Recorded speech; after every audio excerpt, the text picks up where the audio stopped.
Rap Lab, the Rap Lab, yeah, the Rap Lab, Rap Lab, Rap Lab, Rap Lab, man. The Rap Lab, yeah, the Rap Lab, the Rap Lab.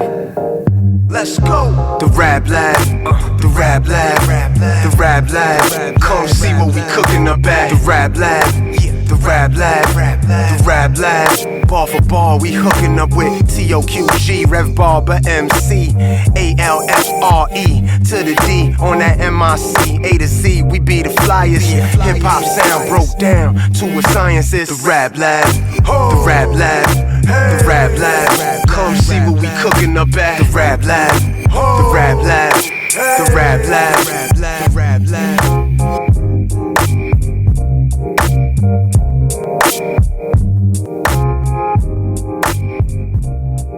Ladies and gentlemen, it's Monday, so you know what that means. It's an all new episode of the Rap Lab. It's your main man, the Candy Man, the ALFRE to the D. What up? It's the one and only, the only one, all caps, no spaces, the Rev Barb MC. And it's the one and only true G, just call me the QG. And ladies and gentlemen, this week on the podcast, we're going to discuss the latest hip hop news. So if it's involving hip hop or a rapper or just anything to do with the culture, we're going to talk about it here on this show. So without further ado, bring you the fifth member of the Rap Lab family, our news correspondent, Bucky Majors. Hello, ladies and gentlemen. This is Bucky Majors from the Rap Lab podcast, and today we have the news.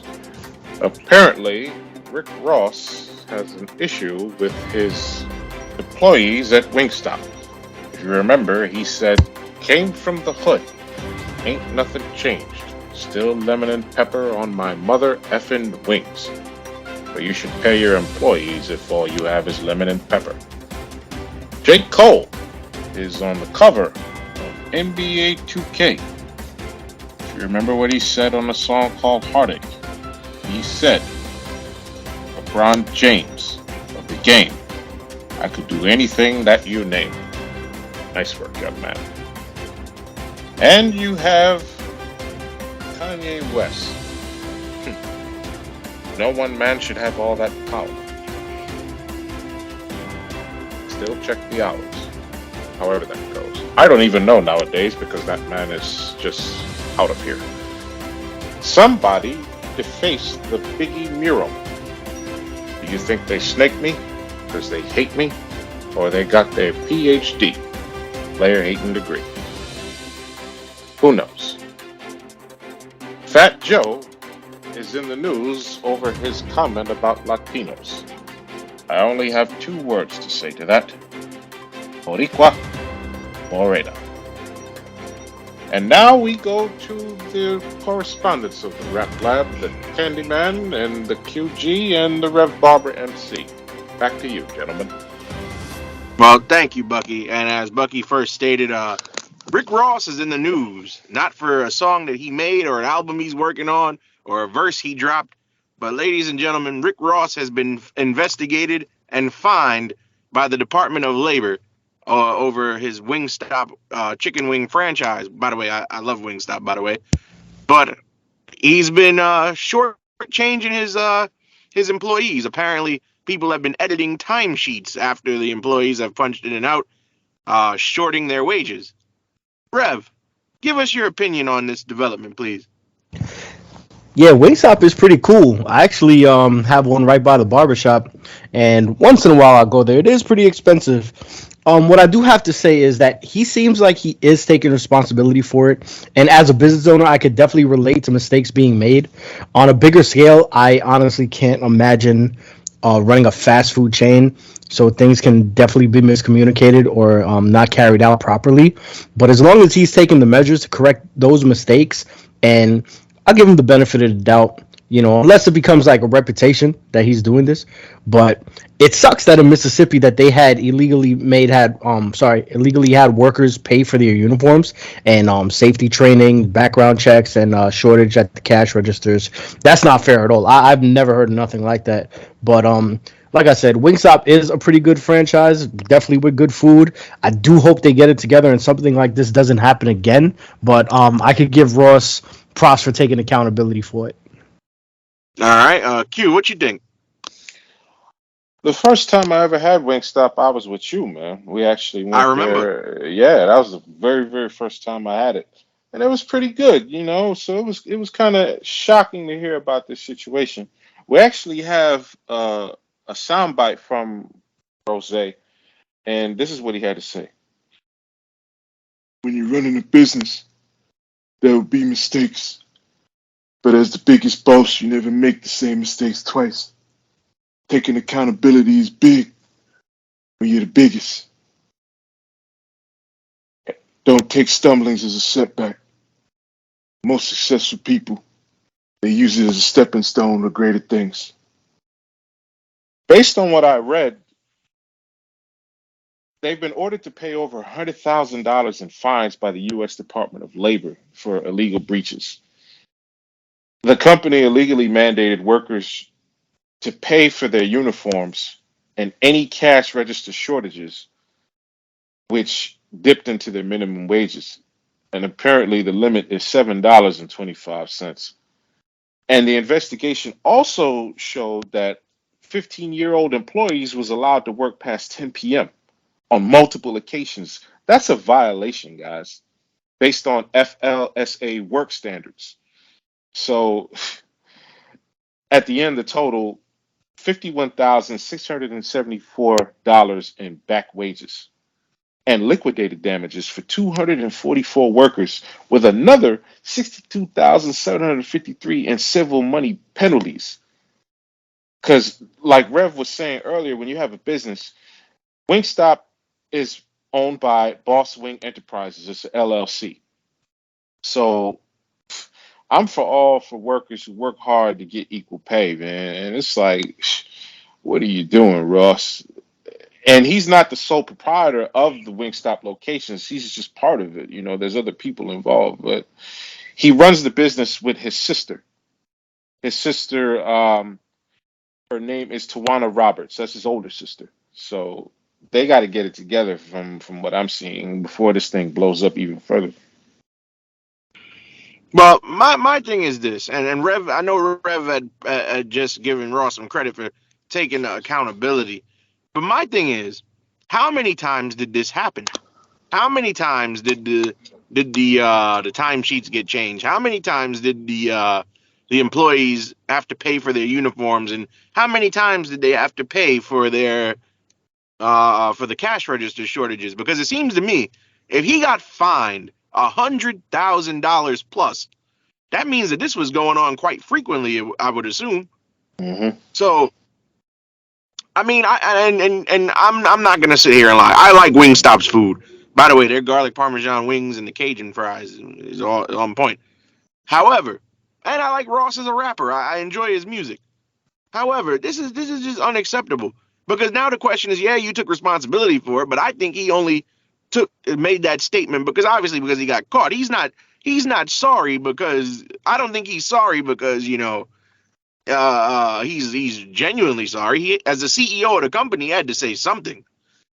You can't just get found out by the Department of Labor and and just be like, hey, not say anything. So he had to say something. Also, my other thing is this: I have worked in retail for, I would say, half my life, right? From when I was a minor all the way up until present day. I'm not afraid to admit it, and I know what it's like to have to ask people, can they switch with you if they don't mind giving up a shift so you could take a shift, so you get a couple extra dollars, or having to be told to go home early because you're about to hit 40 hours for the week and they don't want to pay you overtime. And with fast food, those guys are I hate to use the term bottom of the barrel, but they get paid minimum wage. So these people are already working for next to nothing. And now you're gonna screw them over out of money. And then I know some people say, oh, well, don't take the job, but some people can't do any better. What if this is the only job they can get? So that's where my frustration lies, because and Rick Ross is a multimillionaire. You said he co-owns it with his sister, QG. So I'm pretty Hmm. sure his sister has a decent amount of money stacked up. She's probably not rich like Ross, but she's got to have something to open a business. So like I it's just kind of disheartening to hear That these guys are, and what state was this in, QG, if you don't mind me asking? It was in Mississippi. So I'm pretty sure Mississippi minimum wage is pretty low. These guys already, working for peanuts, as they say. So taking more food off their plate, that's kind of wrong. So I hope that if this is indeed truly a learning point for Ross and his sister, that they don't repeat such things. Their minimum wage is $7.50. $7.50. Yeah. $7.50. Yep. Sheesh. So imagine that you're making $7.50 an hour, and I guarantee you, if I know retail jobs and customer service jobs like how I know them, only the managers are there full time. So imagine that you're making $7.50 an hour. Thank you, by the way, Rev, and you're getting wages deducted from you because the cash register came up short, which ain't your fault, or you had to buy a uniform, which is nobody's fault because you need a uniform to work there in the first place. That's terribly wrong. I hope he reimburses those employees. But yeah, I heard that they're getting back I think $50,000, somewhere around that. They are getting reimbursed. I hope so, man, because having somebody who makes $7.50 an hour, they can't afford to lose much more, if that. Anyway, but before I blow a gasket, let's move on. Fat Joe back in the news, and QG. I know Fat Joe is saying that talking about the Latinos' contribution to hip hop, and for those of you who are Rap Lab diehard fans, all the way back in the archives, we did a whole episode on Latino rappers and their contribution to the culture, which you can check out. Shout outs to our boy Johnny, who did our first ever logo, who's still a friend of the show to this day. But QG, what was the exact quote from Fat Joe, and do you agree or disagree? Fat Joe on Instagram, and it was also on Twitter. This was August 26th. And mind you, Fat Joe, who is Puerto Rican and Cuban, he said, thank you for your contribution to hip hop. And he retweeted a video that showed a plethora of hip hop artists who are from Spanish descent. I agree with Fat Joe. I totally agree with Fat Joe. And he got dragged on Twitter. I'm not going to say the person's name because this person came in and said, how does that equate to blacks and Latinos being half and half in the creation of hip hop? This idiot went on to say one or two Latinos just happened to wander off into a hip hop party in the 70s. Like, are you kidding me? Like, to me, that's just stupid. And that's just ridiculous. This went on with the celebration of hip hop. Hip hop celebrated a birthday because August 11th of 1973, that's when the famous party happened at 1520 Cedric Avenue in the Bronx. Come on, man. I don't understand the ignorance of some people. When you look at the history, they were Latinos in the Rocksteady crew, the B-boys, the people that were part of there, the graffiti artists, a lot of them were Latino. In fact, Basquiat, God bless Basquiat, is also half Latino. So, come on. I don't know why he was targeted like that. DJ Junebug, Ruby D, and all these other people are Latino. So it's give me a break here. Yes, hip-hop culture, we know where it started. We know where it began, but Latinos are a huge part of it, with the sound, with the rhythm, with the style. So I agree with Fat Joe. I think he was getting dragged for no reason, and people need to do their homework in their history, honestly. Rev, you being of Latino descent, how do you feel? Yeah, this one hits home a bit. It upsets me that news and media outlets incite this division in our culture. The people who comment are also worse too because it's mostly pure ignorance. They don't really have much to say. They're just so quick to criticize and chastise whoever it is in the headlines. People of color as a whole already and even currently are treated unfairly, and that's not a secret. So I could understand the wanting to protect what's yours because this culture is yours. It's ours. Headlines can bring up strong emotions, and I hate that these outlets thrive on negativity. I hate it so much because it seems like every other day it's they're trying to crucify somebody for something. But I say that to say this, that Kool Herc, who is regarded as the creator of hip hop solely, and yes, is a person of color, and he's definitely responsible for this culture and art. We're not trying to take this away from him or colored people or Jamaicans or whoever wants to claim first. But to have a strong culture, you need a good core group of folk to occupy it. And in the Bronx, it was predominantly Latino, so there was heavy influence in pretty much the fertilization of this forest. Now this universe called hip hop. Grandmaster Caz himself said Latinos were a part of his crew and definitely was essential to this culture. Also, DJ Charlie Chase of the Cold Crush Brothers, he slipped in Latin music and Latin elements to have the people dancing, and that's what gives it that upbeat rhythm and sometimes the drums. And he actually also helped form the first rap convention. And I just hope that the listeners and everyone out there just like stop letting these headlines and media outlets pollute this thing of ours. Because if you listen to this podcast and you don't have no respect or no love for colored folks, then this ain't the place for you. We all love and definitely deeply appreciate Kool Herc and respect that he's pretty much the reason we're here. And I'm sure he'd love for all of us to cherish this culture and divide it amongst ourselves and each other and maintain it. So a lot of these, like I said, these news outlets, these websites, they just it's just shock value. And Fat Joe, he had a point, but I just feel like they're just trying to like cause division within his point, and it ain't right. And before you go, Yeah, Kenny man, I'm sorry, yeah. Kenny man. It just dawned on me after what Rev was saying. Rev, how many rappers in particular mentioned the Latin quarters? Oh my God, Come on. they used to name drop Latin quarters all the time. Yes. So many legendary beefs and battles happened in the Latin Quarter. Exactly. That was a popular club. But to to to piggyback off you guys, I agree, because even in the earliest forms of hip hop, you had Latino brothers in the b boy crew.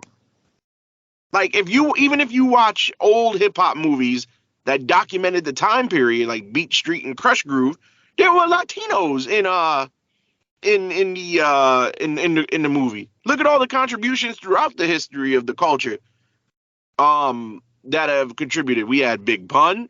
We got Fat Joe himself. Is he's the man who said it. Kid Frost, who was one of the first Latino rappers to cross over. Even back home on my favorite label of No Limit, Cain and Abel, the Puerto Rican. We got Joel Ortiz. So a variety of talented MCs who are Immortal Technique is also Hispanic as well. So Cuban Link. So I feel like people who want to get into this race debate about whose contributions to hip hop matter. It's because we don't know who was at that party at 1520 Sedgwick. We know that it was Kool Herc's party, but we wasn't there. None of us were there. Only the people that were there, and I'm pretty sure that there were Latinos there. And that was an ignorant comment that a couple just slipped off the boat and happened to pop up at the party. That's messed up. Especially Yeah, I like Rev hated said, that. the Bronx has historically been the Spanish borough. Historically, to Hmm. this day, is still predominantly Hispanic in And the Bronx. shout out to Tony Touch too. Tony Touch defended Fat Joe. Tony Touch is a legendary DJ. And shout out to Crazy Legs too. Crazy Legs, who's also Latino, came out and also defended. They're at the root of hip hop. They are a huge part of it. And I don't like the fact that people want to say, oh well, this is just black culture. The Latinos are our brothers and our sisters. They are all part of it. We are all part of this one nation. And we thank them. And I'm happy, Candy Man, that you mentioned those movies. Do you know how many Latinos was in that movie Breaking? Quite a few Latinos. Come Quite a on, few. man. It's ridiculous, Even man. even so that when they made hip hop movies about the culture, not necessarily about hip hop, like Juice, for example, who was Bishop beefing with at part of the movie? Rodamez, he's Puerto Rican. So it's Hmm. like, come on, like you got to be dumb and living under a rock to discredit the contribution of Latinos in hip hop. Like, and you know what? And I hate to go on a tangent, but the thing is, and it goes both ways too, because I'll never forget. I had a conversation years ago, many years ago, in my high school days. And when you try to tell some of these Latino people that they're black, they get upset and they want to fight you. So we need to stop all of this and just come together. The black people need to stop saying that the Latinos are no part of the culture, and we need to embrace each other, man. Because this is, like Rev said, this is for us. It's all inclusive. Whether you're white, black, brown, pink, yellow, hip hop doesn't have a race or a color. So you could be of any ethnic nationality, origin, or descent and participate in hip hop and find a home in hip hop. So even currently, Fab got Latino in his blood. Lloyd Banks has Latino in his blood. Yep. Like, come on, like, people, do your history. And I'll go one further. You got people like Bobbito Garcia, as Puerto Rican as they come, and he contributed greatly to the New York hip hop scene in the '90s. AZ, come on. Yep. The Latinos, man, we gotta embrace them. Stop all this. It's 2022. This racial debate been going on long enough. So rest in peace, Pumpkinhead, too. Yes, rest in peace, Pumpkinhead. So, but moving on, in more lighthearted news. So NBA 2K23 set to drop September 9th, this week coming up. And there's already 4 different covers. There's the regular cover with Devin Booker from the Phoenix Suns. The WNBA, Sue Bird and Diana Taurasi are on that cover. Then you got the Michael Jordan cover.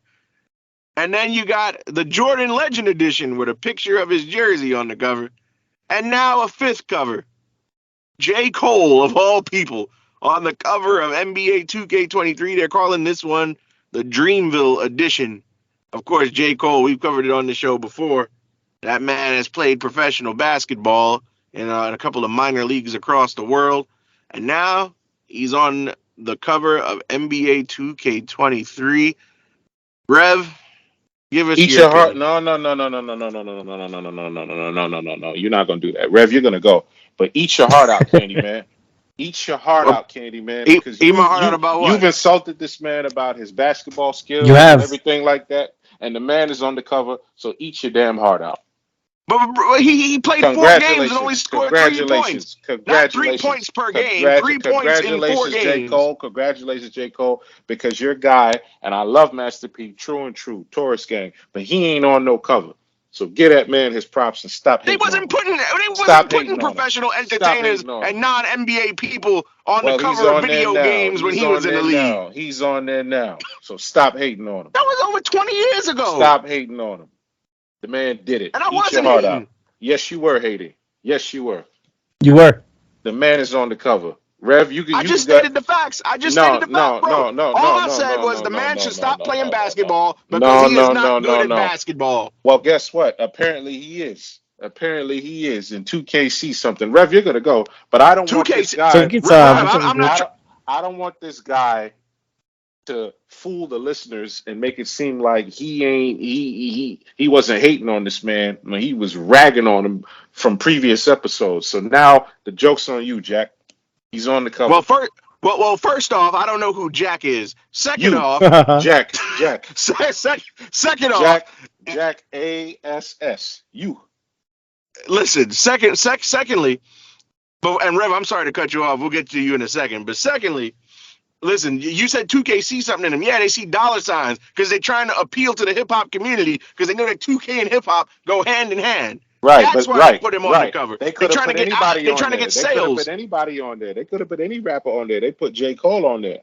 They could have put your boy on there. Who else was they gonna put? They could have put anybody on there. They could have put Kendrick on there. They could have put Drake on there. They could have put anybody on there. They could have put the Migos on there. They could have put anybody on there. They put J. Cole, and that right there is 2 middle fingers, one in your eye and one up your culo. I wasn't even gonna say nothing bad this go around, but go ahead, Rev.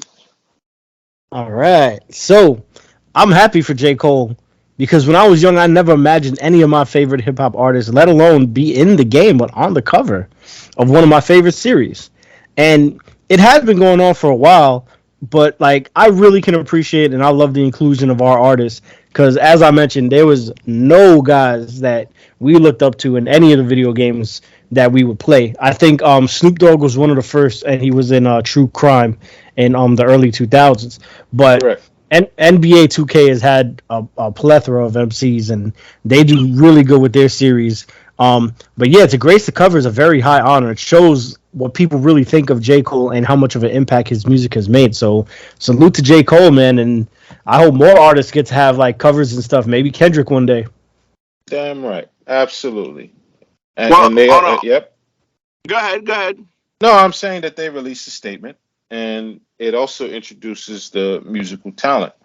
And he's on the cover, and he's a big part of the My Career storyline and the soundtrack.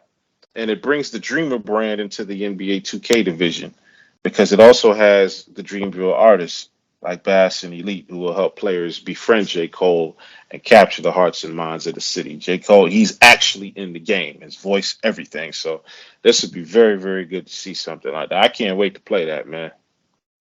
I'm gonna go on a trip down history street real quick. So I think Cole being in the game is cool, but do y'all Rev put this thought in my mind when he was talking about rappers and video games. Did any of y'all ever play NBA Street Volume 3? I don't remember Volume 3 too much. Yeah. So one of my favorite parts of Volume 3, the Beastie Boys, all three of them were their own team in NBA Street Volume 3, and they were one of the bosses you had to beat in the story mode. I thought that was so cool. Nice. And then 2K, if you go into what mode is that? The where you can play games of pickup street ball.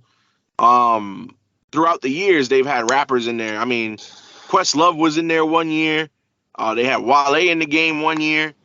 But to be on the cover, that's huge because a kid will go and buy that video game and J. Cole, like it won't be LeBron, it won't be Steph Curry, it won't be Jason Tatum. It'll be J. Cole that they see on the cover, which I think it just goes to show you the influence of hip and the NBA and hip hop in general have gone together because for like the last 20 years, ever since they moved off of NBC and got to ESPN and ABC, you hear rap music on the telecast. Shout out to a good friend of the show, Alfred Banks. He's had his music played during ESPN College Hoops, and the NBA they've for like the last 20 years, even at halftime of the All-Star game, hip hop performances.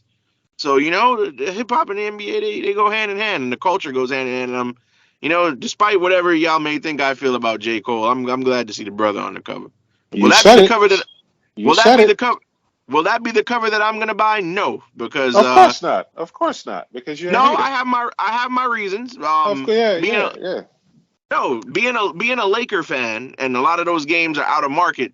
If you buy the championship edition with the Jordan jersey on the cover, they give you a free year of NBA League Pass. So that's something I don't have to pay for. That's why I'm going for that version.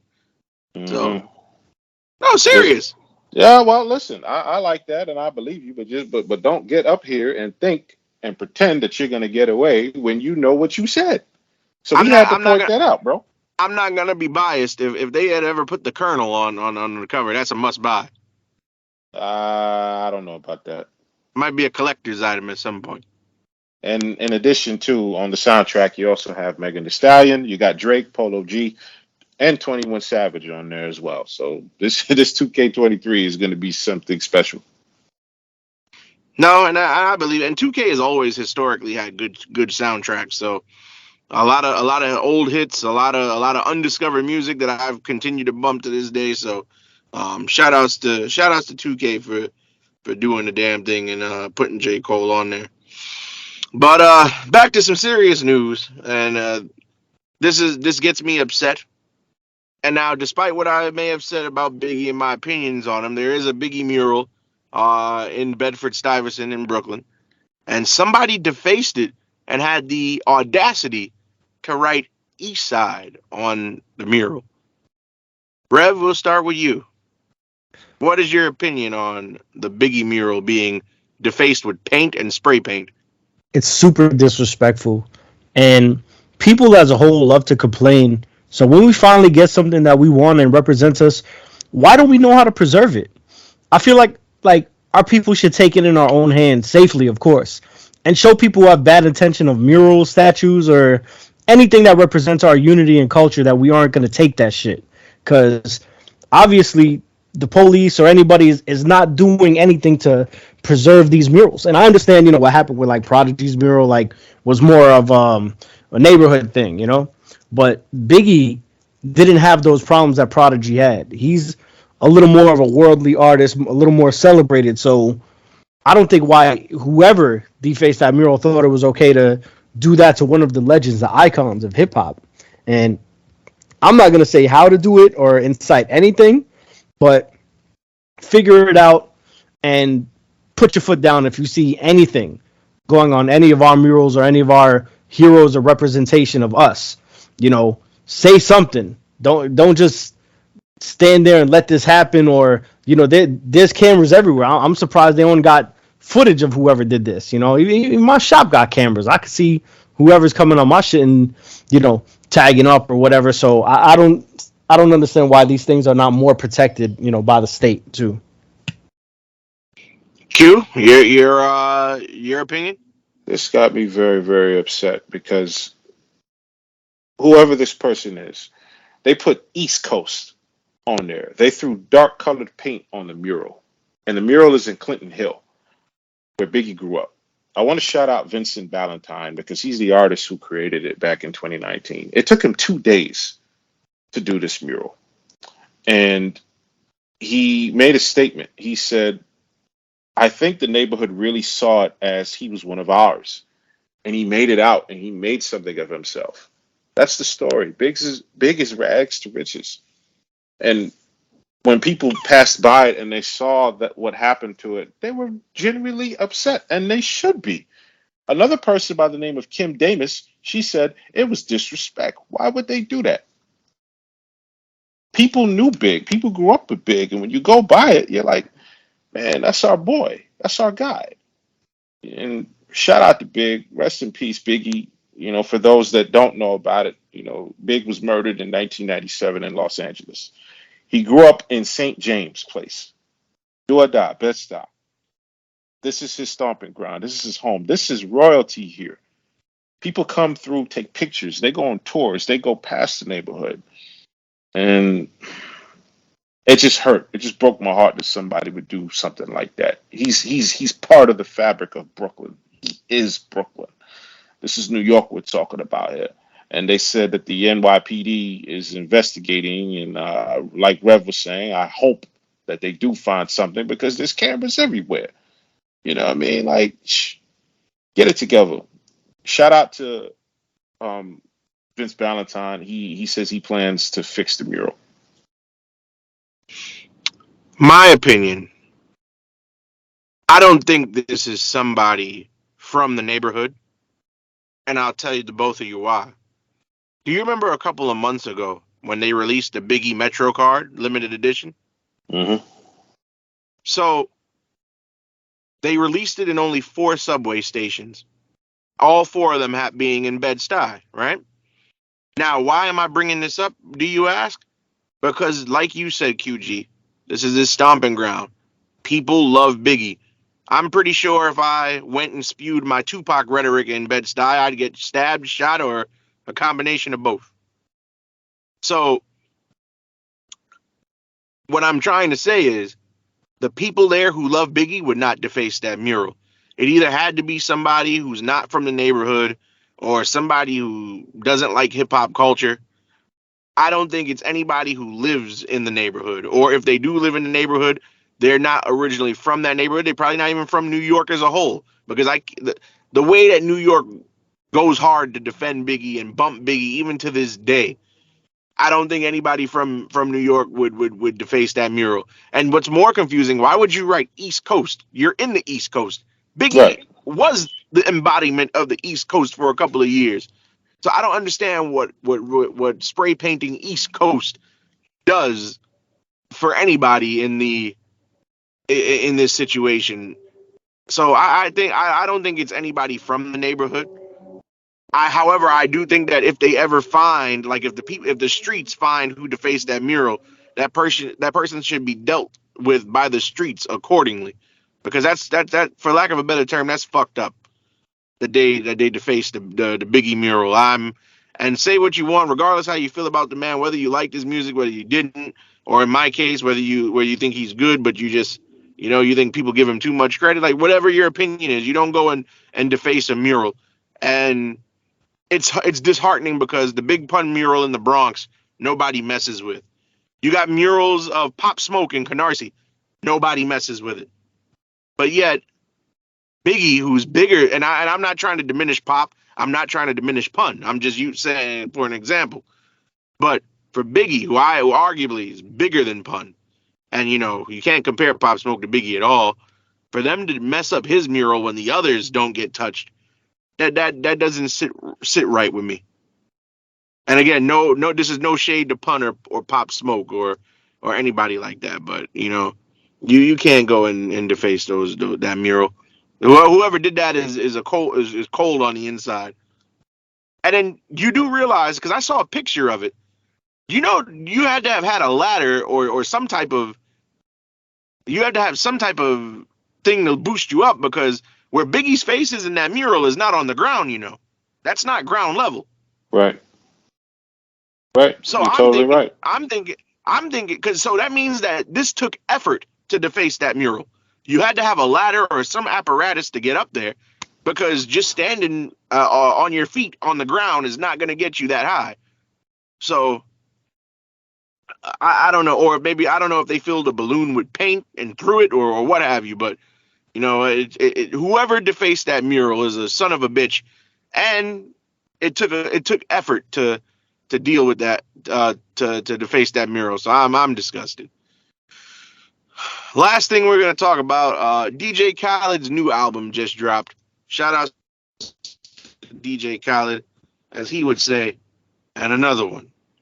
That album, of course, doing really, really well on Apple Music, Spotify, and everywhere else that you get your music from.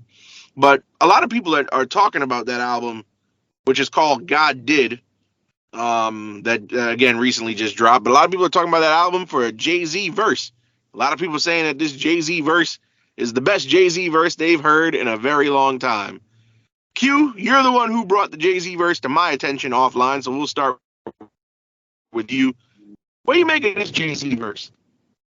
It's funny because Jay-Z doesn't tweet. Jay-Z doesn't be on social media. And this is so big. And he actually went on the Twitter Spaces and had a conversation about it. Like, it was just something that just shook up the world. And, we as hip hop heads, we needed that. So just to give you listeners out there, just the whole thing, his engineer, Young Guru, talked about it. And he said, Jay did this verse in one take. And, Lil Wayne and Rick Ross is on this song.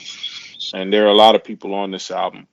And in the conversation, the Rock Nation executive Lenny S., he recalled how Jay-Z prepared his verse.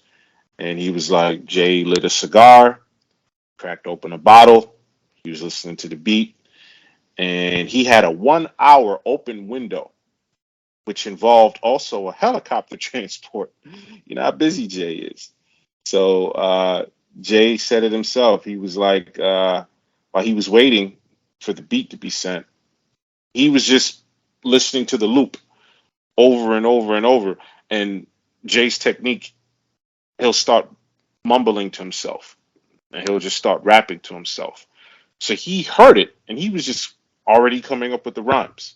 And all he had to do was just go in the booth. And once he went in the booth, it was over. And, Ross and Wayne, Ross went first, Wayne went second, and Jay had the third verse. And Khaled, he didn't cut it. He just let Jay go. These guys weren't in the studio together, obviously.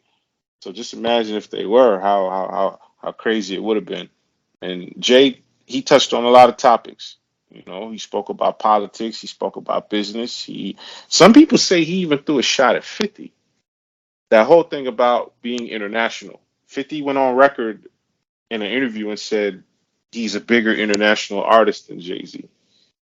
So, Jay-Z, who's the king of subs, nothing's gonna get past him. So he mentioned something in the rhyme about being international. He pays attention. So I like the verse. It was the best verse on the song. Jay spits grown man bars. He's the first rapper I know that didn't even have to mention Bahamas. But he said Bahamas. He just cut it off before he even said the rest of it. So Jay got grown man bars. That's what I really liked about it compared to the rhymes of Ross and Wayne. No diss to Ross and Wayne. They did their thing, but Jay is Jay. All right, Rev, have you heard the verse? And if so, what's your opinion? I heard the verse, and I think it's a super dope verse, and it's kind of ill that an artist of his stature gets like critical acclaim still to this day for being one of the best lyricists in the game. It's a 4 minute verse. He speaks on a range of topics, and yeah, I caught the little diss he said to 50. I felt like it definitely was towards 50. Mhm. Um, I personally like the neck and wrist off Pusha T, that feature he did. I like that verse a little better. Though, as QG mentioned, like these are definitely grown man bars. There are people saying that this is his best verse of all time. I wouldn't go that far. It may be up there, and it is kind of like I guess now in this days, groundbreaking to do a 4 minute verse where they don't even have no more than two verses per song now. So I guess in this era, it is pretty groundbreaking to them. But this is something easy for Hove, and he showed that. And he's definitely a master MC, and he once again just reminded us that in this song along with Rick Ross and Lil Wayne, whose verse I didn't really care much for. Lil Wayne's verse, Ross did okay as well. The beat was super dope too. Shout out to DJ Khaled. He knows how to put together a nice production there with the artists, and then as far as the beat selection. But I think it's cool. I think it's a good buzz for one of our legends, and it keeps him relevant. It lets these guys know that he's still doing this, and whenever he decides to drop, whether it's a feature verse or something on Khaled's album or whoever, that it's going to get a critical acclaim, and it's definitely going to get the attention that it deserves. Yeah, and I mean, at 52 years old, what I mean? Like that goes to show you, people, there's no age limit when you got the bars and you got the skills. Word You up. got something to say, you do it, man. And I agree with you, Rev, about Wayne's verse and everything like that. And Candyman, I know you're gonna speak. I'm sure you appreciated how he addressed the whole thing with Meek Mill, right? Yeah, and he mentioned that he and Meek are good, even though Meek is no longer on Rock Nation. Um, like I said, hip hop. I love hip hop because it's a timeless thing. There's no age limit to hip hop. You don't have to be a young man to be impactful in hip hop and to be hot and to stay relevant. I mean, Jay Z, and I've said this on this show many times. Jay Z, he has so much money and he has so much respect from hip hop heads all over the place that he doesn't have to rap ever again if he doesn't want to. And the fact that not only was he asked to do a verse and did the verse, he didn't phone it in. He delivered. He more than delivered. And the fact that at his age, with all the music he's made in history so far, the fact that he could come and still drop a fire verse that's critically acclaimed, like Rev said, it just goes to show you how skilled he is and how much of an all time great he is. So I like the verse, and man, shout outs to Hove, man. Hove, Jigga, Young Hova, whatever you want to call him. You know, he's definitely still got it and still isn't a slouch. Will we ever get another full length album from Hove? Probably not.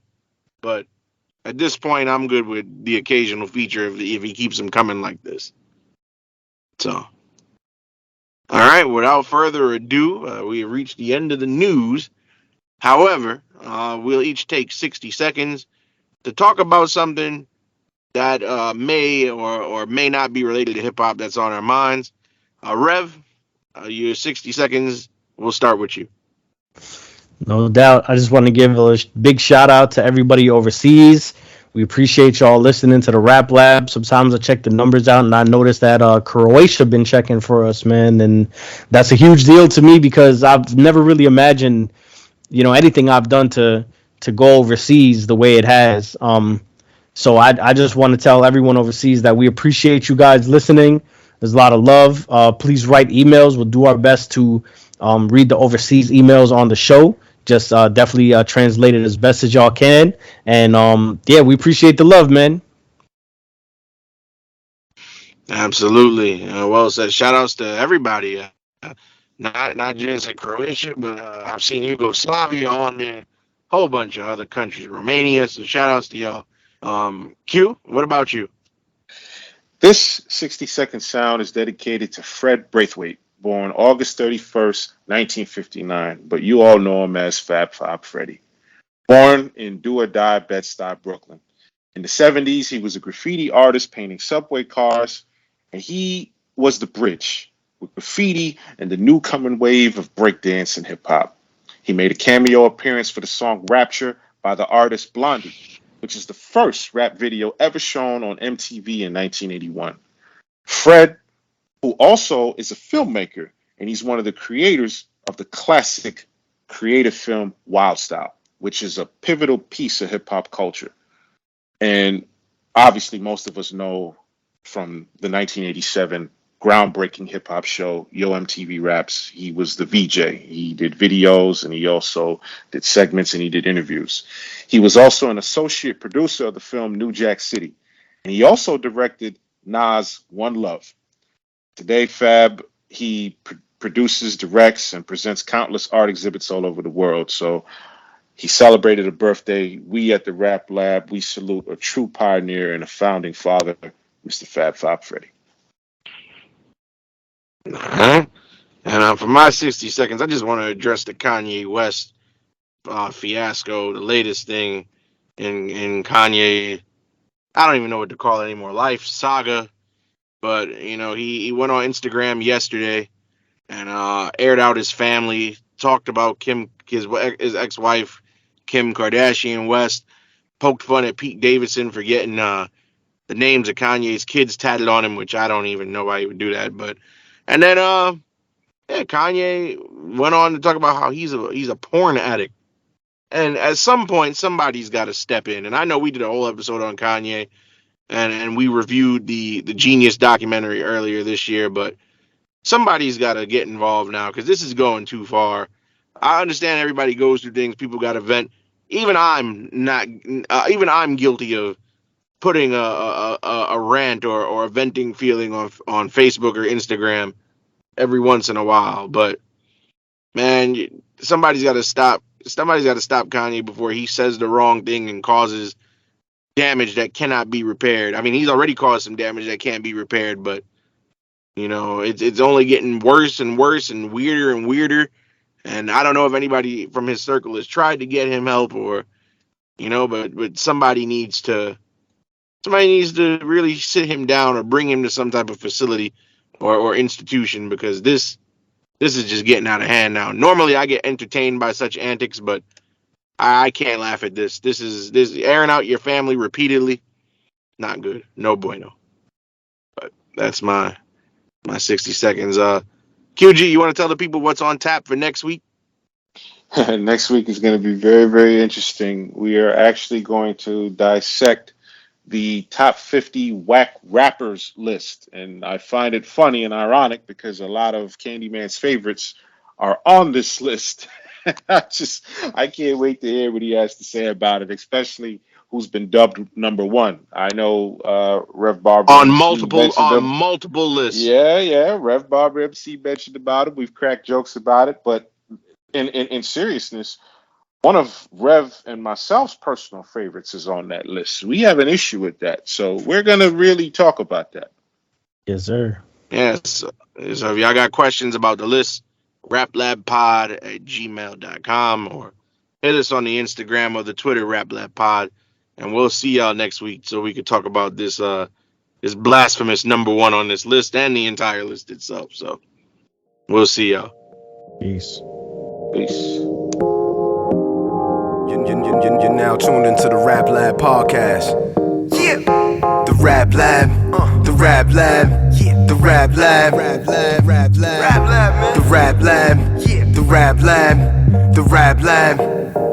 Let's go. The Rap Lab, the Rap Lab, the Rap Lab. Come see what we cooking up at the Rap Lab. The Rap Lab, the Rap Lab. Bar for bar, we hooking up with TOQG, Rev Barber MC, ALFRE to the D on that MIC, A to Z. We be the flyers. Hip hop sound broke down to a science. It's the Rap Lab, the Rap Lab, the Rap Lab. Come see what we cooking up at the Rap Lab, the Rap Lab, the Rap Lab.